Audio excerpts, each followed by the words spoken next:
Renungan kita di malam ini diambil dari kitab Amsal pasal yang ke-6 ayat 6 sampai 11. Nah, ini tentang sebuah peringatan ya kepada orang yang malas. Nah, kita bacakan dulu ayat ini secara bertanggapan ya. Hai pemalas, pergilah kepada semut, perhatikanlah lakunya dan jadilah bijak.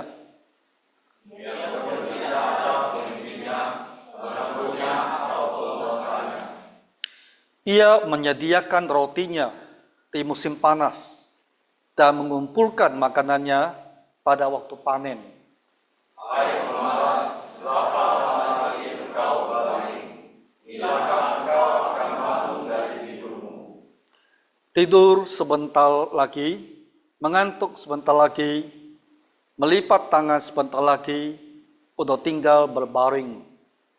Maka datanglah kemiskinan kepadamu seperti seorang penyerbu dan kekurangan seperti orang yang bersenjata. Mari kita berdoa. Bapa Surgawi, ajarilah kami firman-Mu, supaya kami beroleh hati yang bijaksana dan menjadi orang yang tidak berkekurangan. Di dalam nama Tuhan Yesus kami mohon. Amin.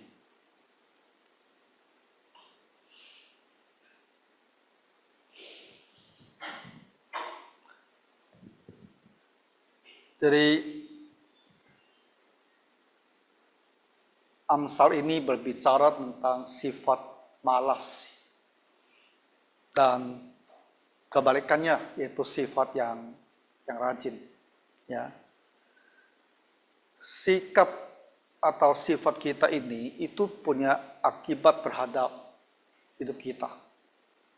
Ya, apakah kita akan jadi orang yang berkekurangan, ya, atau kita jadi orang yang selalu berkecukupan. Saya mau mulai ya mengutip beberapa tokoh dan apa yang mereka katakan tentang sikap malas dan rajin ini. Ada seorang hamba Tuhan namanya Matthew Henry. Nah, ini seorang pendeta Puritan ya. Apa dia bilang? Kemalasan membawa kehancuran, tetapi ketekunan membawa kemakmuran. Nah, paham kan? Lalu satu orang Kristen ya, Benjamin Franklin. Dia bilang kemalasan itu bergerak begitu lambat sehingga kemiskinan segera menyusulnya. Ini agak sulit dipahami. Kalau kemalasan itu geraknya begitu lambat sehingga kemiskinan segera menyusul dia. Artinya kalau kamu begitu malas ya, kamu pasti akan jadi miskin. Lalu satu lagi ini Thomas Edison. Nah, kita semua tahu lah yang menemukan bola lampu. Dia bilang apa itu genius? Genius itu 1% inspirasi. Artinya dapat ilham gitu loh. Tiba-tiba dapat ide cemerlang. Tapi 99% itu dari kerja keras. Jadi berhasil 1% saja inspirasinya. Tapi kerja kerasnya itu 99%.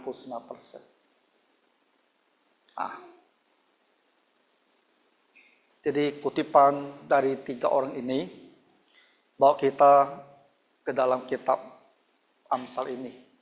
Ya, dan kita pertama mau melihat tentang semut ini. Nah, jadi Mazmur minta supaya kita belajar dari semut. Ada hal yang menarik tentang semut ini. Dikatakan tidak perlu kita lihat ya, kita kutip langsung firman-Nya. Semut itu tidak ada pemimpinnya, biarpun tidak ada pemimpinnya, pengaturnya, atau penguasanya. Dia tidak punya tiga hal ini. Tapi ia menyediakan rotinya di musim panas dan mengumpulkan makanannya pada waktu panen. Nah, ini pertama yang mau kita gali lebih dalam. Apa maksud dua ayat ini? Coba lihat, 7. Tidak ada pemimpinnya, tidak ada pengaturnya, tidak ada penguasanya. Ini maksudnya apa ini?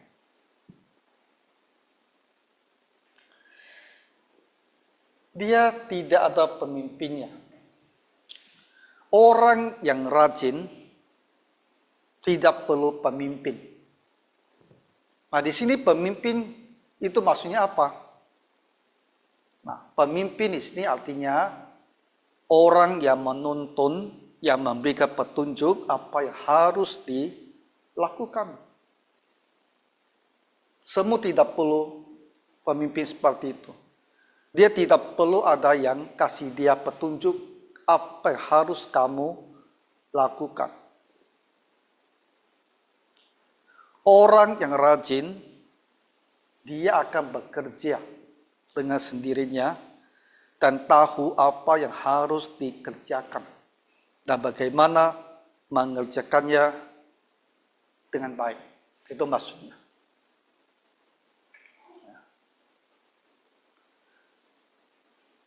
Kalau kita adalah seorang rajin,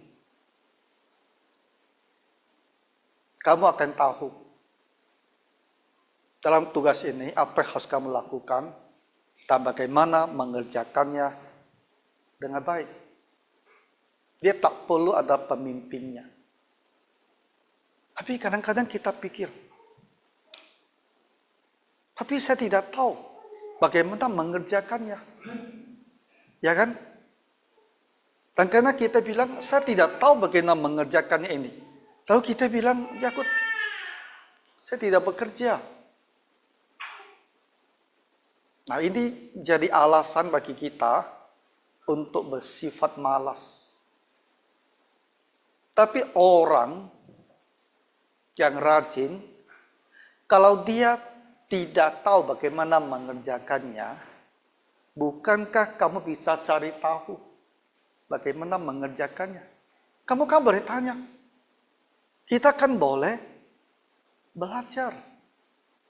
Ah, ini beda ini. Kita telah diberikan satu tugas. Umumnya kita sudah punya satu bayangan.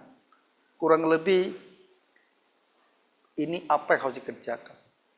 Bagaimana kita mengerjakannya. Kurang lebih kita sudah ada bayangannya. Lalu kita bilang, saya tak begitu jelas. Lalu kita tak bekerja apa-apa. Itu malas namanya. Kenapa?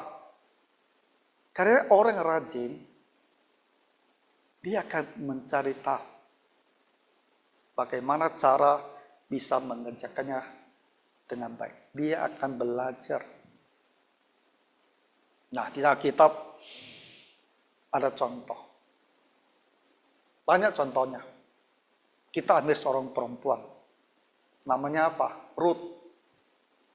Ya. Ruth perempuan Moab. Tapi dia kembali ke Bethlehem.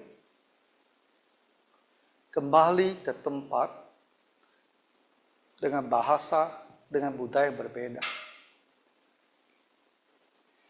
Dia harusnya tidak tahu ketika tiba di Bethlehem, dia dengan mertuanya, bagaimana dia mau cari hidup, bagaimana dia mau cari makanan. Dia harusnya tidak tahu. Karena itu tempat yang baru, dia tidak tahu bagaimana budaya mereka. Orang miskin itu boleh pergi ke tempat orang lagi panen, boleh berdiri di belakang orang lagi panen, sehingga berkas-berkas yang sisa kalau terjatuh itu harus disisakan untuk orang yang memungut dari belakang. Kenapa dia tahu? Dan kenapa dia juga tahu di mana dia harus pergi supaya dia bisa mendapatkan makannya? Kenapa bisa dia tahu? dia pasti bertanya. Ya. Dia pasti mencari tahu di mana caranya di sini kami orang miskin itu yang bisa mendapatkan makanannya. Dia pasti cari tahu. Nah, jadi dia bisa bawa pulang makanannya yang berkecukupan untuk dirinya dan untuk ibu mertuanya. Itu orang yang rajin. Gitu. Jadi seperti Semun, dia tidak perlu ada pemimpinnya.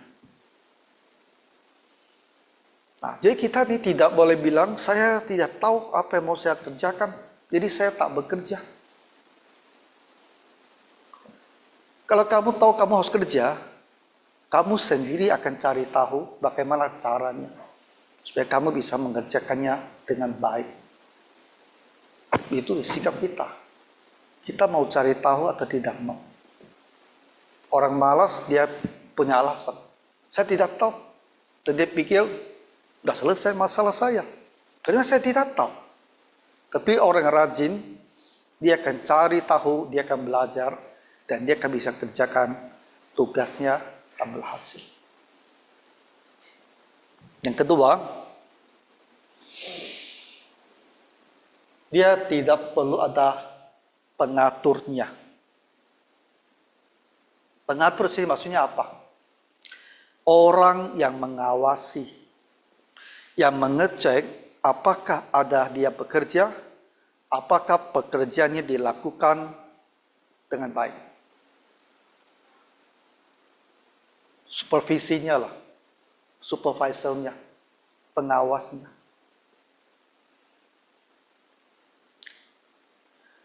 Seorang yang rajin, dia tahu apa tugasnya, apa yang harus ia kerjakan, dan ia tidak perlu lagi ada orang yang terus-menerus memantau apakah ia bekerja atau dia lagi bermalas-malasan. Dia tidak perlu.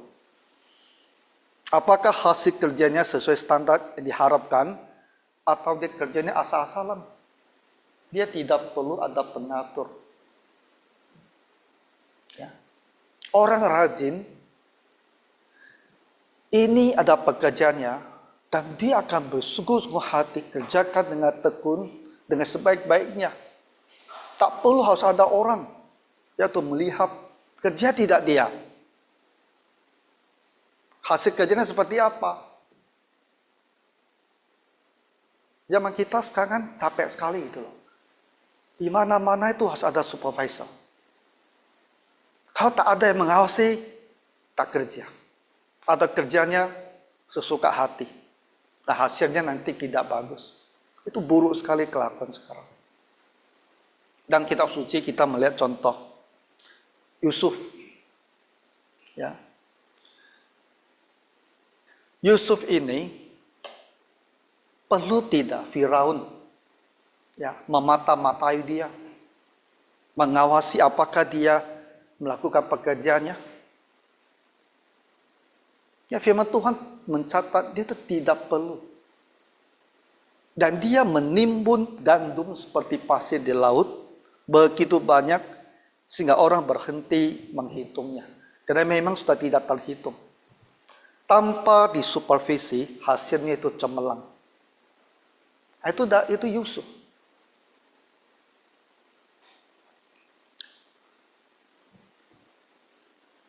Dan tidak ada penguasanya. Apa artinya? Penguasa artinya orang yang punya kuasa untuk memaksa, yang bisa menjatuhkan hukuman atas kemalasan. Semua tidak perlu ada penguasanya. Orang rajin bekerja, tidak perlu ada penguasa. Tidak perlu ada satu orang yang harus menekan dia, yang harus mengancam dia, yang harus mengingatkan dia, kalau kamu tak kerja dengan baik, ya mungkin kamu akan diberhentikan dari pekerjaan ini. Atau kamu tidak akan diberikan gaji yang kamu inginkan. Orang rajin tak perlu ditangani seperti ini. Nabi Nuh adalah seorang yang memberi kita teladan hal ini. Dia membangun bahtera. Dan kita tidak pernah membaca bahwa Tuhan mengancamnya akan dihukum. kalau dia berlambat-lambat di dalam pekerjaannya. Tuhan tidak perlu bilang, kalau kamu tak kerja dengan baik, nanti anak istri kamu tak akan dikasih masuk bahtera. Tidak perlu. Dia kerja sendiri dan dia selesaikan pembangunannya itu sesuai dengan apa yang Tuhan inginkan. Biarpun tidak ada pemimpinnya, pengaturnya, dan penguasanya. Dia tidak perlu. Orang rajin tak perlu ada pemimpin yang kasih petunjuk terus menerus bagaimana kamu kerjakan ini. Tidak perlu ada mengatur ya, yang mengawasi kamu kerja apa tidak kerja. Tidak perlu ada penguasanya yang di situ mengancam kamu, kau tak kerja kamu kena skor, tak kerja kamu kena PH. Tidak perlu. Orang rajin tidak perlu seperti itu.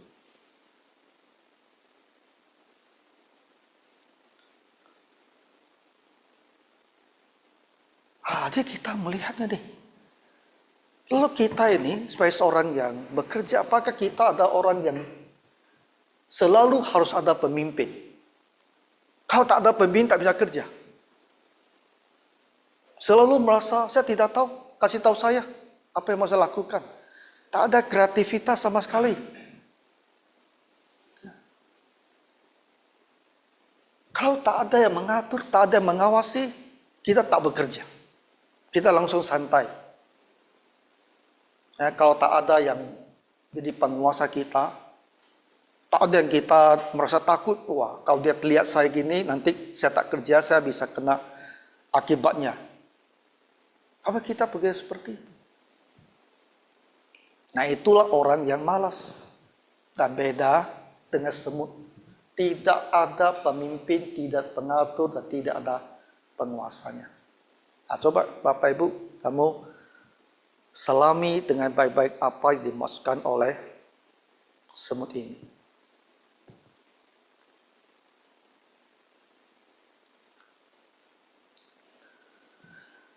Ayat ke-8. Ayat ke-8 ya.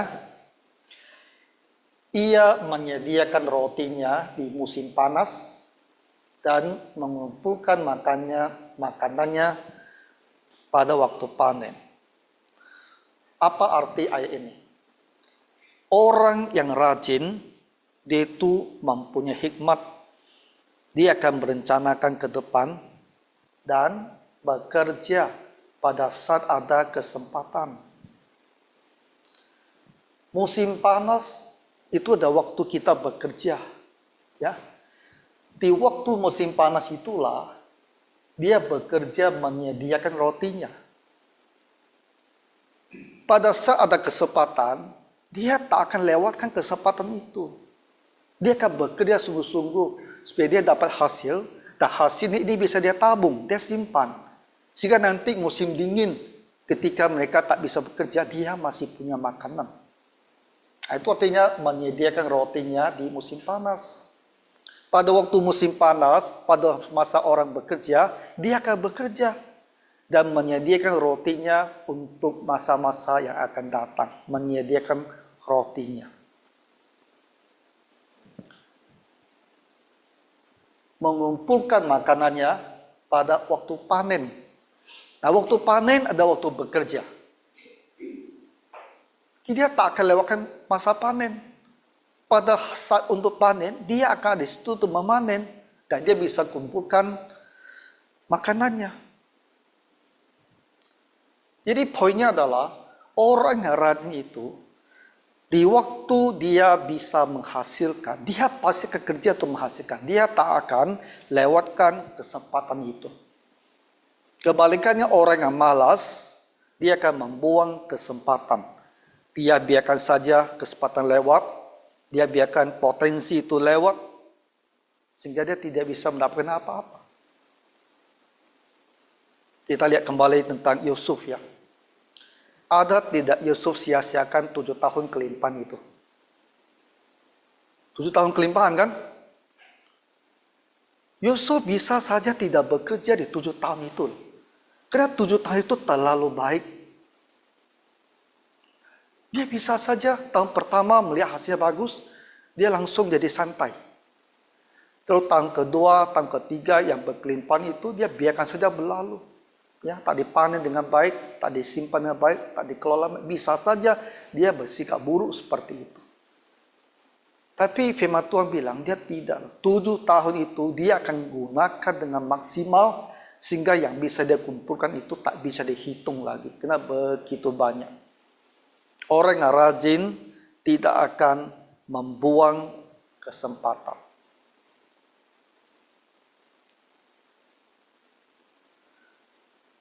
Pada saat ada kesempatan untuk menghasilkan sesuatu hal,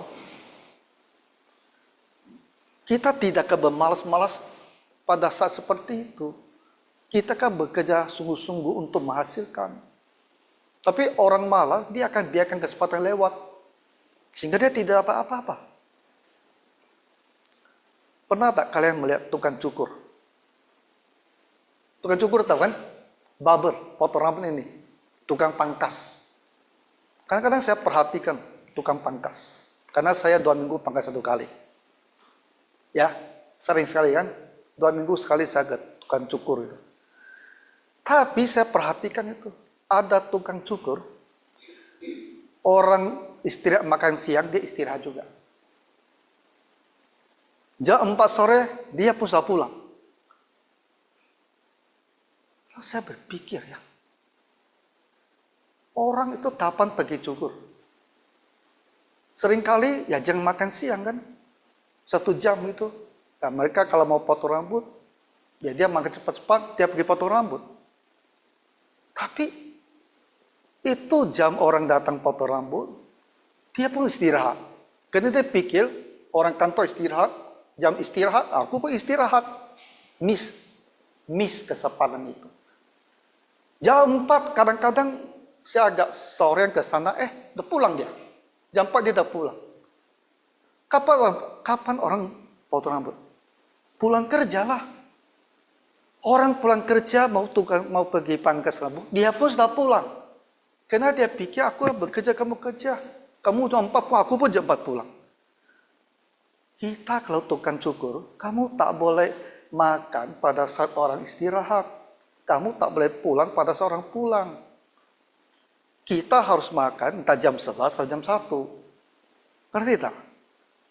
Jangan dia pulang, kita pulang. Dia istirahat, kita istirahat. Lalu kapan kamu mau cukur orang? Lalu kamu lihat itu di tempat cukur ya. Potong rambut. Tahu tidak? Biasa kan ada satu resepsionis tuh. Ada catat itu. Aku sering lihat. Jadi dia ada berapa tukang. Lalu ada satu perempuan biasa yang terima bayaran. Kalau kau potong 1, dia kisah rendah. Potong 1 taraf lihat ya. Ini siapa banyak, siapa kurang. Ada 1, 2, 3, 4, 5. 1, 2, 3, 4, 5. Ada yang banyak, ada yang sedikit. Itulah bedanya. Kesempatan kamu untuk dapatkan orang potong rambut pada saat mereka lagi istirahat makan siang dan pada saat mereka lagi pulang kerja. Itu adalah waktu di mana kamu tak boleh tak ada di sana. Karena kalau kamu tak ada di sana, orang lain ada di sana yang akan dapat tukang cukurnya. Bisa paham kan? Jadi ini dalam dunia usaha begitu. Kamu harus tahu kita usaha apa. Ya, kalau kita usaha jasa, waktu orang libur kita tak boleh libur. Karena itulah waktu orang mau menggunakan jasa kita. Dia libur, mau datang gunakan jasa kita, kita pun libur. Gimana caranya kita mau untung? Tapi ada orang seperti itu. Menyediakan roti di musim panas, mengumpulkan makanan pada panen.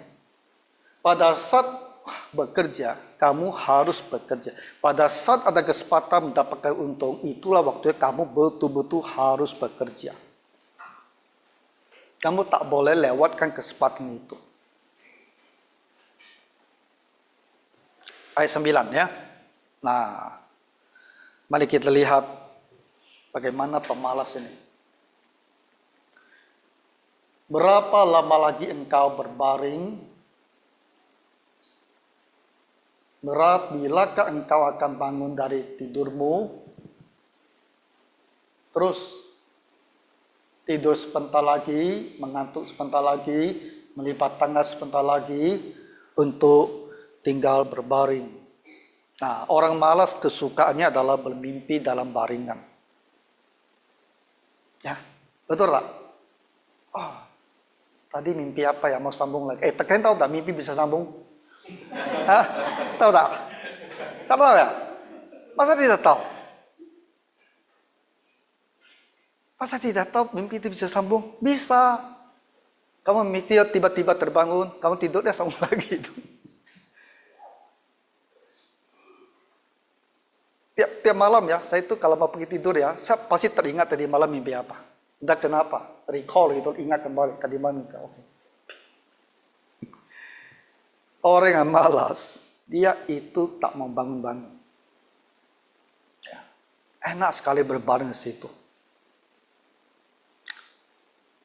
Lalu, setelah sadar gitu loh, sudah keluar dari mimpi, dia pun tak mau tinggalkan ranjangnya. Ya, ayat 10. Ya kan? Sudah sadar nih. Tapi dia tak bisa pisah sama ranjangnya ini. Tidur sebentar lagi. Nah, bisa 10 menit lagi. Betul kan? Seperti kita pasang alarm clock kan? Tuh kita snooze dia lagi, snooze. Jadi dari jam 6, snooze sampai jam 7, snooze. Snooze lagi. Lalu, tak mau bangun juga. Lipat tangan sebentar lagi. Lalu, masih tak mau juga bangun. Tinggal berbaring. Sudah sadar, tak mau bangun, tidur sebentar lagi, berbaring sebentar lagi, dan tetap tinggal berbaring. Masih juga di situ.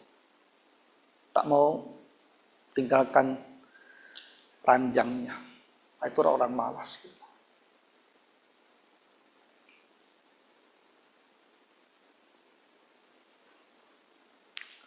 Orang yang malas di tempat kerja, dia itu selalu membuang-buang waktu. Tidak hanya dia itu tidak mau tinggalkan ranjangnya. Tapi pada saat dia bekerja pun ya, dia itu selalu buang-buang waktu. Gitu. Dia tak produktif. Tak benar-benar mau kerjakan. Selalu di situ dia tahu mau ngapain. Bukan tak ada kerjaan. Tapi memang malas dikerjakan. Jadi buang-buang waktu di situ saja. Berleha-leha. Biar waktunya lewat. Kalau dia bisa pulang kantor. Itu orang malas.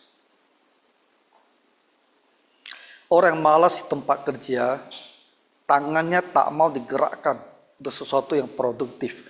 Ia habiskan waktu untuk kegiatan yang ia suka, tapi bukan bekerja. Jam kantor kan, tak bisa kemana-mana ini, tak boleh pulang Tapi dia tak kerja di situ. Dia gunakan waktunya, lakukan hal-hal yang tak ada hubungan pekerjaannya, hal-hal yang tak produktif, hal-hal yang tak berguna. Dia guna waktunya seperti itu. Itu orang malas tuh. Contoh mau. Jadi berapa hari lalu saya akan ke BCS. Karena Imlek kan, BCS itu paling merah Imlek itu. Aku lihat, di lantai 2 kalau tak salah, yang dekat lift ya, dekat itu ada satu baris toko emas semua. Pernah ingat? Kalau tak salah 4 toko atau 5 toko, satu baris gitu loh. Lalu saya lihat, saya amati, satu toko emas yang besar. 4 karyawan di dalamnya. Semua duduk seperti ini. 1, 2, 3, 4. Lagi main handphone. Toko emasnya besar. Etalase semua emas. Tapi dia punya 4 karyawan duduk seperti ini. 1, 2, 3, 4 di belakang etalase. Lagi main handphone semua. Aku lihat itu. Kenapa mata mereka tak bisa digunakan untuk melihat orang yang lalu lalang itu? Mata ketemu mata, kamu tersenyum, orang bisa berpikir datang lihat barang kamu. Kalau dia datang dekat-dekat lihat barang kamu, kan mungkin dia bisa belanja emas kamu. Mata kamu terus melihat orang. Harus menatap mata orang gitu loh. Bukan melihat handphone kamu. Karyawan seperti itu tak boleh dipekerjakan. Bisa bangkrut tuh bos. Sudah sewa tempat mahal, gajinya mahal, tapi dia kerjanya hanya main phone. 4 orang duduk di situ, aku lihat. Aku pikir ini keterlaluan sekali. Itu nih orang malas. Dia ada di tempat, dia masuk kerja, tapi di tempat kerja dia bukan bekerja, dia lagi buang waktu, melakukan hal yang dia suka, tapi bukan untuk tokonya. Orang jaga toko itu ya, walaupun tak ada orang, dia tak boleh asik dengan handphonenya. Dia harus berdiri situ dan lihat orang, lalu usaha maksimal lihat mata orang. Mata kita bisa menarik orang datang. Nah, lalu saya mau pergi makan yang tahu di kedai kopi 97 di depan hotel utama yang sekarang tak operasional itu. Mau pergi makan yang tahu ini, masuk ke kedai kopi itu, aku lihat standnya lampunya hidup, tapi kok sepi gitu ya. Lalu jalan dekat sana tak ada orang. Jadi aku pikir ini jualan apa tidak jualan. Sebelahnya jualan sup ikan. Aku tanya, jualan nggak? Jual. Lalu dia, hei. Karyawan itu, anak perempuan itu, dia lagi duduk ngobrol sama karyawan stand lain. Dia tak jaga dia punya stand. Dia lagi ngobrol dekat tukang mie goreng sana. Aku pikir, you're supposed to ya. Kamu kan harus urus you punya stand yang tahu di situ. Jaga. Tapi dia tak jaga. Tak ada bosnya. Dia pergi ke tempat lain. Ngobrol sama karyawan tempat lain. Dan biarkan sini sepi. Karena aku kan suka makan. Makanya aku tanya ini buka apa tuh. Dia, kamu kok kesini? Sini. Jual. Aku sih mau lapor sama bos dia itu. Karena aku kenal bosnya. Tapi orang lain. Mungkin mereka lihat tak ada orang, dia dah pergi. Kamu akan hilang banyak sekali kesempatan jualan. Itu orang malas namanya itu loh. Jadi bosnya kasihan, dia pikir ini, saya buka stand di situ ada satu pegawai yang jaga. Ternyata pegawai bukan jaga, dia pergi ngobrol tempat lain. Ada juga karyawan seperti itu. Itu karyawan tak bisa dipakai itu. Itu hanya bikin bos bangkrut itu. Tapi orang begitu, bekerjanya. Itu orang malas namanya. Dia tidak tidur situ, dia asik ngobrol di situ.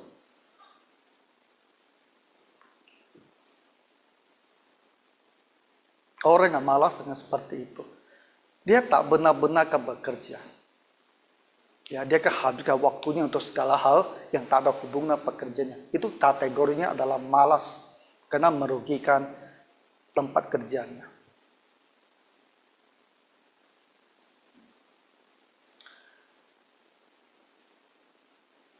Nah, ayat yang berikutnya. Ada akibat yang sangat buruk bagi orang yang malas. Maka datanglah kemiskinan kepadamu seperti seorang penyerbu. Penyerbu adalah perampok. Ya. Dan kekurangan seperti orang yang bersenjata. Ini ayatnya agak sulit dipahami. Ini maksudnya apa? Penyerbu itu perampok. Orang yang bersenjata, itu maksudnya juga adalah perampok lah. Tapi dia punya senjata ini. Kalau kita malas ya, apa akibatnya? Akibatnya itu adalah kemiskinan dan kekurangan itu pasti akan menimpa kamu. Seperti kamu diserbu oleh seperti penyerbu datang kepadamu. Ya, seperti penyerbu datang kepadamu. Kemiskinan itu datangnya seperti kamu didatangi penyerbu. Kekurangan itu datang seperti kamu didatangi oleh orang bersenjata. Ketika penyerbu atau perampok, ketika orang bersenjata datang kepada kamu, apa yang terjadi? Kamu kan tak bisa melawan. Ya. Kamu tak bisa mengelak dari dia loh. Dia akan rampas kamu saat tidak bisa. Kamu tak bisa mengelak. Kata kunci adalah kamu tak bisa mengelak. Jadi orang yang malas, dia tak bisa mengelak daripada kemiskinan dan kekurangan. Dan kata lain, kalau kamu malas, akan datang waktunya. Kamu akan jadi miskin dan kamu akan kekurangan. Tak bisa dihindarkan. Itu pasti akan terjadi. Wah, itulah bahayanya bagi orang yang malas. Aku tidak.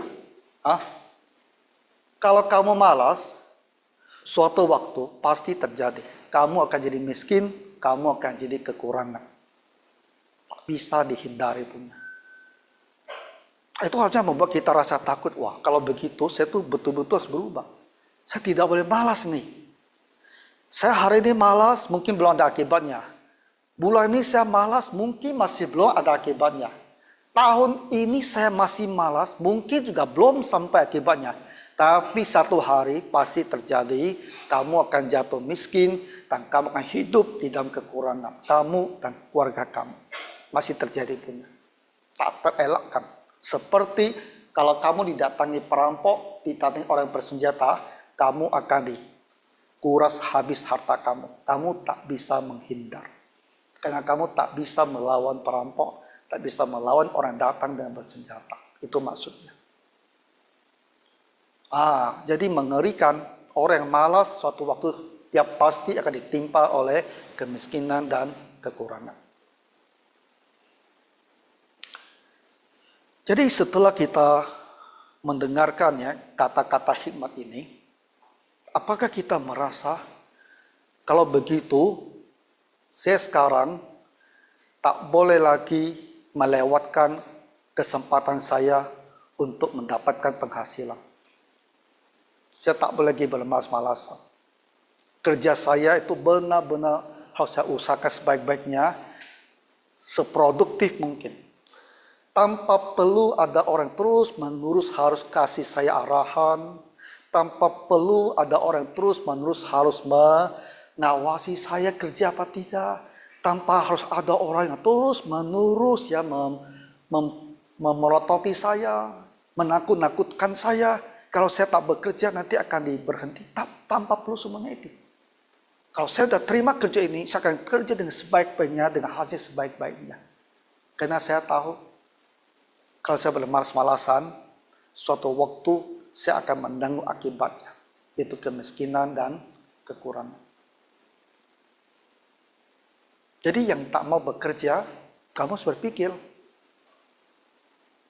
kapan saya ditimpa oleh kemiskinan dan kekurangan ini? Dia pasti datang. Kita yang kerjanya sembarangan, asal-asalan, kamu satu hari juga ditimpa oleh kemiskinan dan kekurangan ini. Jadi harusnya dalam hati kita itu muncul kesadaran.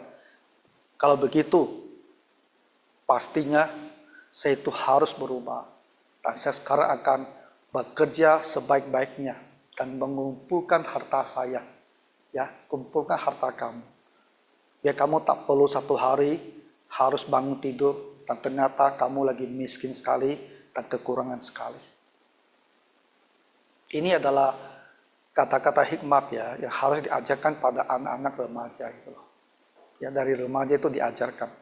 Supaya dia dari kecil saja, dia sudah punya satu kesadaran dan keyakinan. Saya ini tak boleh malas. Saya itu harus bekerja keras, mengumpulkan makanan saya, mengumpulkan sebuah kebutuhan saya. Karena kalau tidak, kebalikannya akan terjadi. Saya akan mengalami kemiskinan dan kekurangan. Nah, kita tahu kan, kalau tiba-tiba kita punya kebutuhan, dan kita tak punya uang sama sekali, mau bagaimana kita? Pinjam online ya. Pinjam online. Pinjam online bukan bantuan ya Bapak Ibu ya. Itu yang kamu pinjam, itu kamu kembalikan, ditambah dengan bunga yang tinggi. Itu namanya pinjaman online.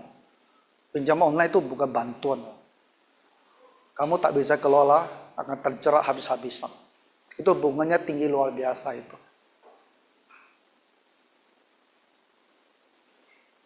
Tiap hari ya, pinjam online itu begitu kencang ya. Tiap hari itu. Mau nonton YouTube kah, mau apa, selalu muncul iklan mereka pam.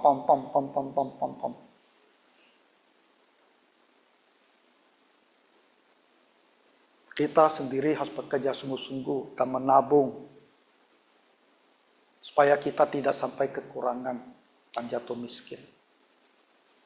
Nah, jadi ini adalah hikmat ya untuk ekonomi kita. Kalau kita sudah berumur, ya lakukanlah yang baik. Tapi orang muda benar-benar harus belajar firman Tuhan ini. Supaya hidupnya itu tidak sampai harus ada waktu dia kekurangan dan kemiskinan. Nah, kiranya Tuhan menolong kita, mari kita berdoa. Bapa Surgawi, ajarilah kami Tuhan hikmat ini, dan berikan kami satu kesadaran yang tinggi bahwa kami tak boleh bermalas-malasan. Supaya kami Tuhan tidak perlu ditimpa oleh kemiskinan dan hidup di dalam kekurangan. Di dalam nama Tuhan Yesus kami berdoa. Amin.